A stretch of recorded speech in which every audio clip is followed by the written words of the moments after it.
Salut les amis, bienvenue sur Chrétien Philippe. J'espère que vous allez tous et toutes bien. Vous avez été nombreux à réagir au document édité par le Vatican intitulé Mater Populi Fidelis, ce qui signifie Mère du peuple fidèle. Ce document recommande de ne plus utiliser le terme co-rédemptrice, accusé d'apporter la confusion chez certains fidèles. Cette expression laisserait supposer que Marie serait présentée à égalité avec son fils Jésus-Christ dans la rédemption. Une précision s'impose d'ores et déjà. La foi catholique n'a jamais enseigné une quelconque égalité entre Marie et notre Seigneur Jésus-Christ. Si des personnes en doutent, c'est qu'elles sont mal informées ou que le clergé n'a pas suffisamment insisté sur le sujet. Jésus-Christ est le seul médiateur entre Dieu et les hommes. Quelle est la place de Marie dans l'économie du salut?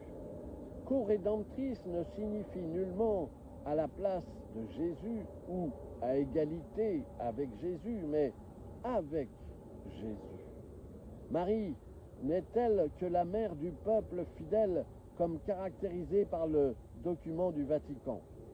Marie est celle qui est choisie de toute éternité pour être la mère du Sauveur. Marie est saluée par l'ange comme bénie entre toutes les femmes. C'est en Marie que le Verbe de Dieu prend chair humaine. Maternité divine de Marie, virginité perpétuelle, immaculée conception, assomption sont les 4 dogmes mariaux déjà reconnus par l'Église. Si le Sauveur est présenté comme le nouvel Adam, Marie est présentée comme la nouvelle Ève. Marie est intimement mêlée à l'œuvre rédemptrice de son Fils, en particulier lors de son agonie sur la croix.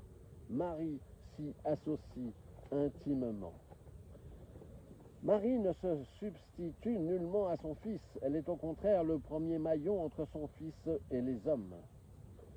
Comme lors de ses nombreuses apparitions, que ce soit à Lourdes, à la Salette, à Paris, etc., elle appelle les hommes à la repentance, à la conversion. Les nombreuses guérisons qui lui sont attribuées par son intercession prouvent que son Fils ne lui refuse aucune grâce pour nous.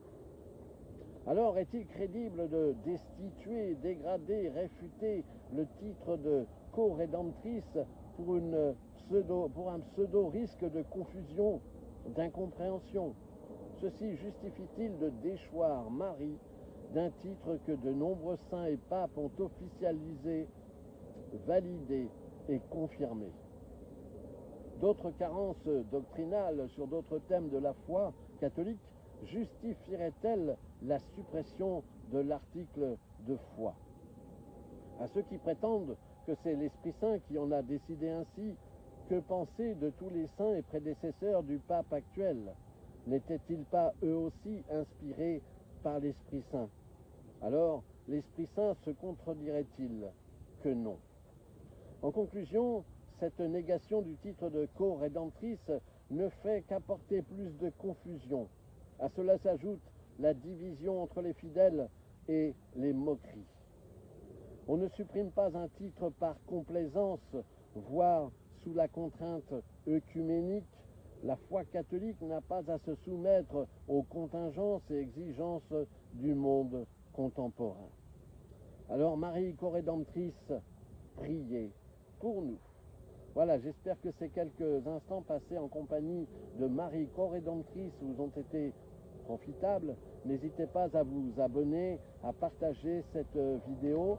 Vous pouvez désormais nous rejoindre sur notre page Facebook intitulée Chrétien Philippe. Et en attendant le plaisir de vous retrouver, je vous dis à bientôt et surtout, soyez bénis.